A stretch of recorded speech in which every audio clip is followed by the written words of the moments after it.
Mr. Secretary, Justice Cahill, members of the House of Representatives, friends and family who could not be here, but you are joining us virtually today. May it please this august body. I want to thank my colleagues for the trust that they've put in me here today to lead our Democratic caucus and to lead this entire Democratic House of Representatives and the entire representative body with Democrats and Republicans. Today will be the last time I talk about us as Democrats or Republicans, because I want to talk about us being united. We're going to work together to move this state forward.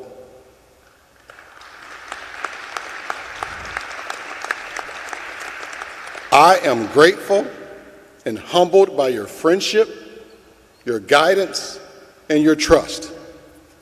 While we won't always agree because of where we come from, I want to ensure that each of my colleagues knows that I want to work with you directly.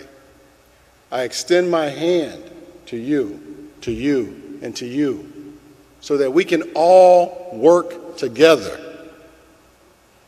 I want to be open and accessible and work together to solve the very serious issues in this state. But before we get to work, I honestly believe that we have to thank and acknowledge that our state would not be where it is today without Speaker Madigan. We have to acknowledge that fact. While our state has many problems, our schools are better, more children have access to health care, and our working class families can more easily live the American dream, thanks to the strong leadership of Speaker Madigan. I want to give him another round of applause here today because he deserves it.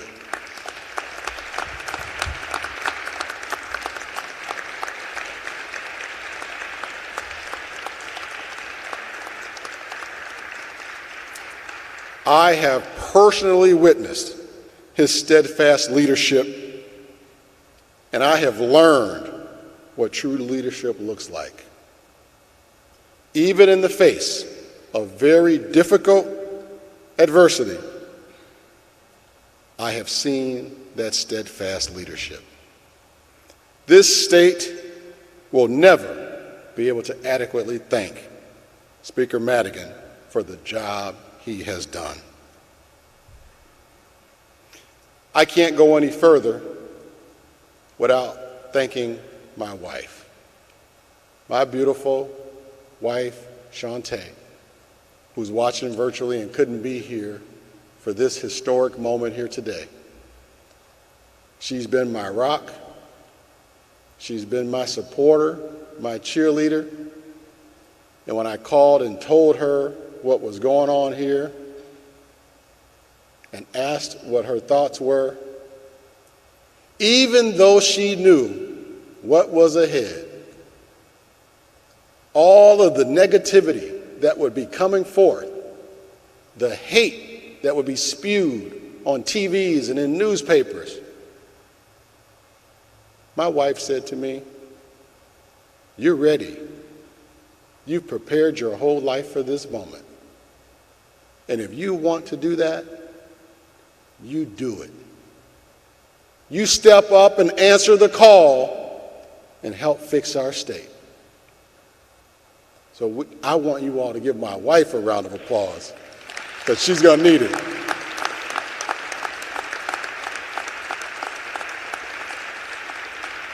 I want to thank my kids, my beautiful kids, Tyler and Marley.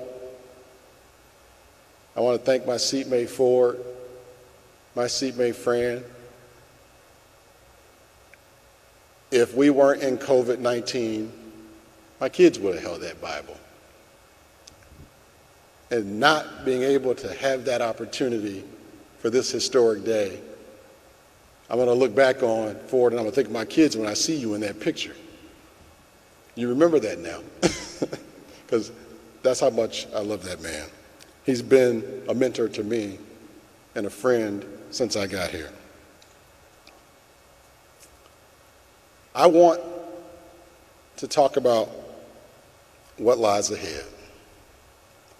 Just down the road from where we're today, a man who would later become the President of the United States of America said, "A house divided against itself cannot stand." We've all heard this quote, but it means so much more today.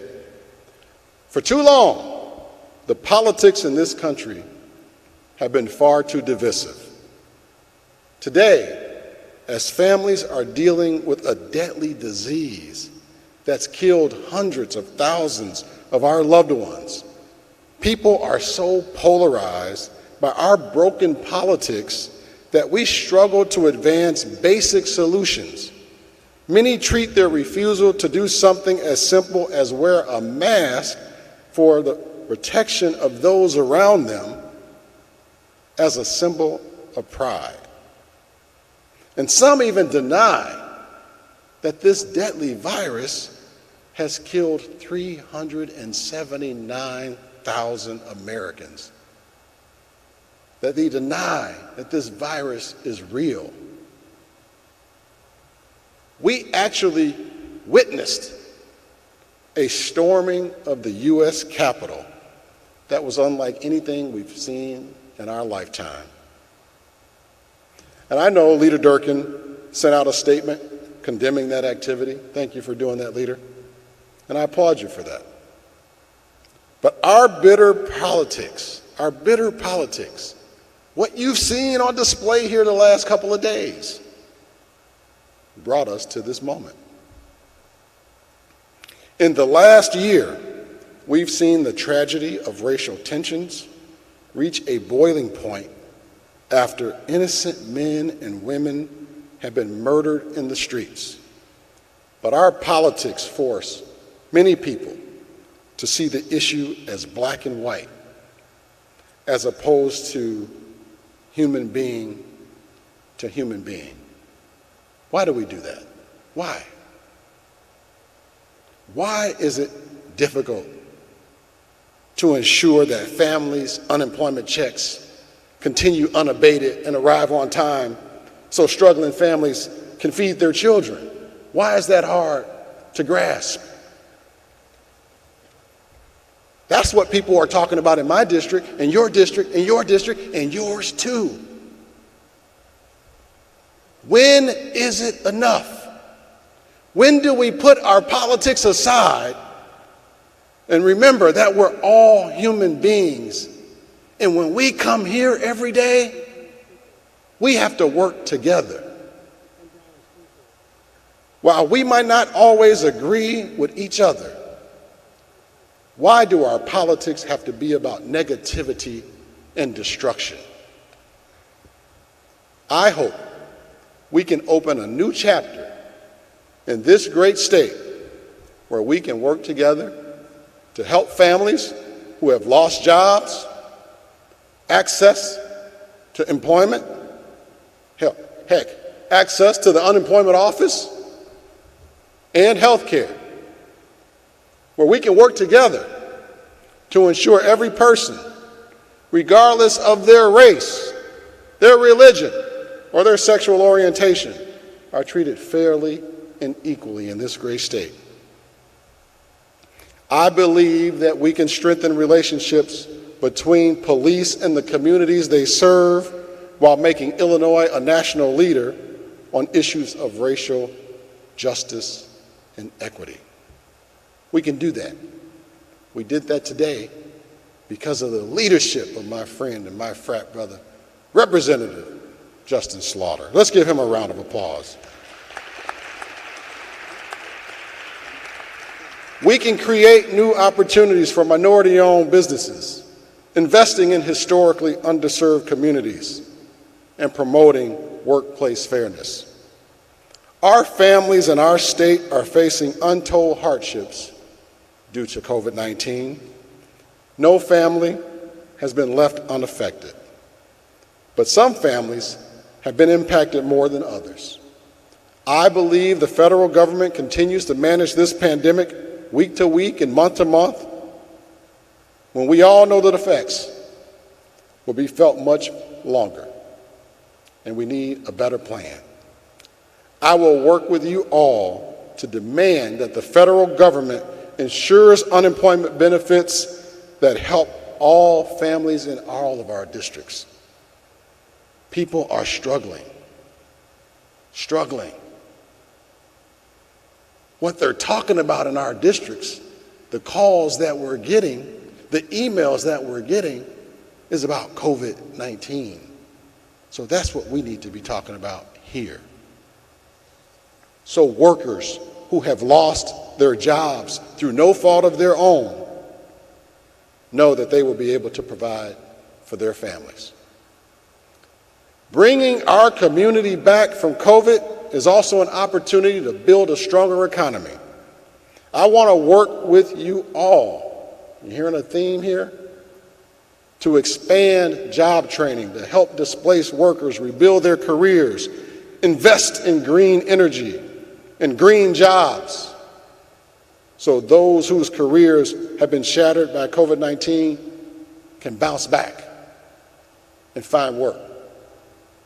2020 was terrible, but 2021, let's commit to making it their bounce back year. We can do that. We can help people when we stay focused and when we work together.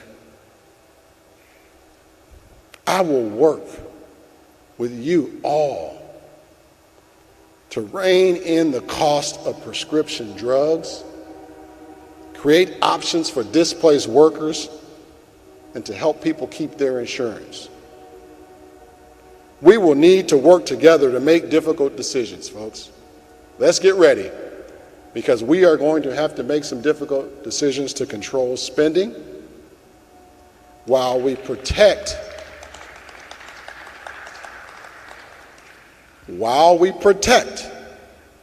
our most vulnerable residents, Leader Durkin.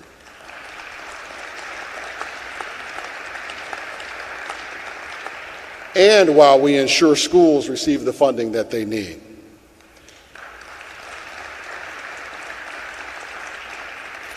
And we need to address the ethics loopholes in this state to ensure we're acting in full transparency and that all public officials are keeping their oaths to their constituents, putting their own ambitions and agendas aside to do what is best for the residents of this state. We all have to do that. There are many important issues that will face us in the coming months, and it's important that we seize this opportunity. Moments are just that, a moment. Once they pass, we can never get that moment back. And as the Illinois General Assembly, it's important that we meet the challenges of this moment. How do we do that? How do we meet those challenges? We meet the challenge of the moment by being united, not divided. We're not Democrats and Republicans when we come to work. We're going to be united, not divided. We remember our shared values, not the few differences that we have. I have so many friends over there, I can tell you the few things that we disagree on. Let's find the things that we agree on and get those out of the way. We can do that.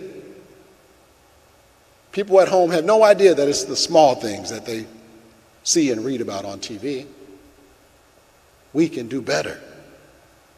We think and focus on the good in each other, not bad. We remember the struggles for equality that women, Latinx, and African Americans have historically faced and we make decisions together that will help right the wrongs of that past. We focus on how we make lives better for our constituents. Remember who we're down here for, our constituents, not our own ambitions. When I came to Springfield last Friday, it was not my ambition to be standing here. I can tell you that. My ambition was to help my constituents. That was the job that I accepted, that I'm going to continue to do each and every day that I come here. And I ask you to join me in that. And we have to remember what our real motivations are that drive us when we come here. That's what's going to help us make this state great. And here's something else I want to touch on, especially after something that happened earlier today. We must respect each other each and every time we come on this floor. That is going to be the rule. We must demand decorum. We must not disrespect each other on this floor.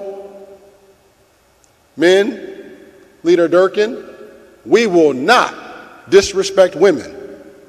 We will not. On this floor, this august body will always show each other respect.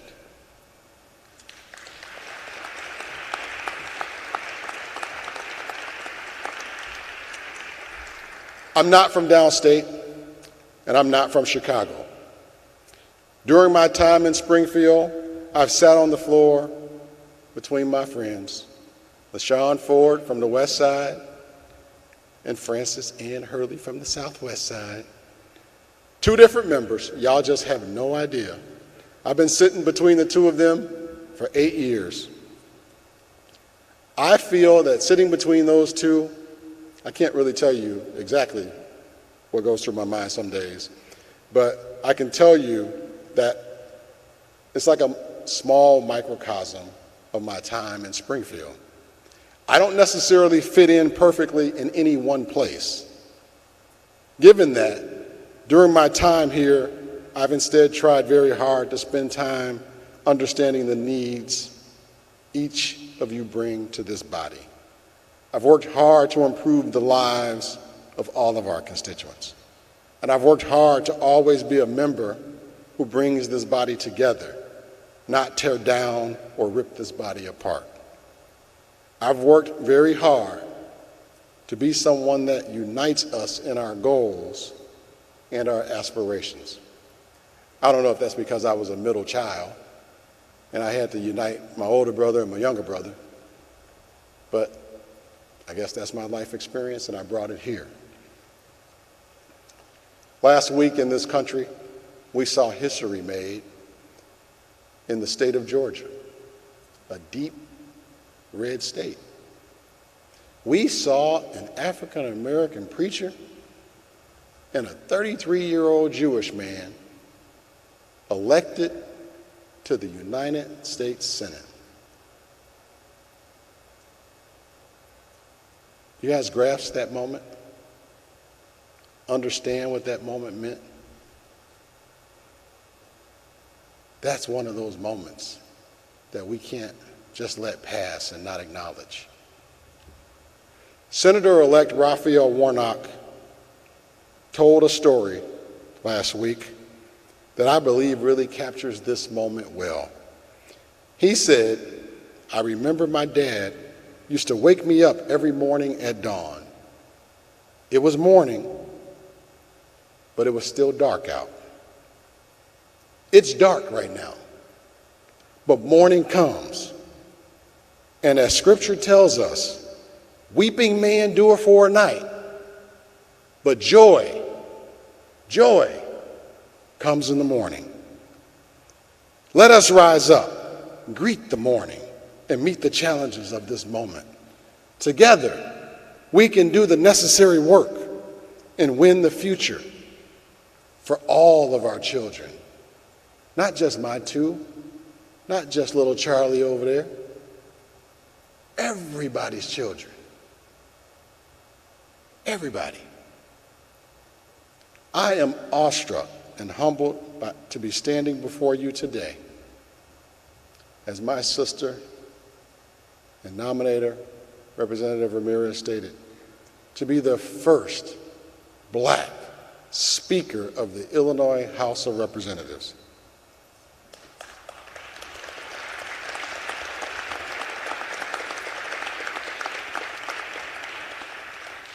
I must thank 22 strong people for insisting that that happen.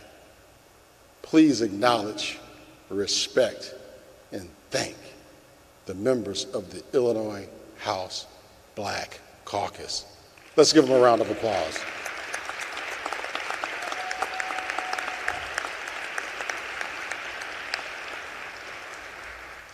Representative West, my brother, my friend, it is with true humility and a servant's heart that I do step up here and try to seize this moment with you and every one of you here. Let us move forward into the next General Assembly together, Leader Durkin, as a united General Assembly, remembering our shared values. Remember, we do share a lot. Focusing on the good in each other, not trying to tear each other down, and remembering our motivation for making changes that will have a positive impact on those we serve. I am so honored to be standing here as your Speaker of the House. Thank you, ladies and gentlemen.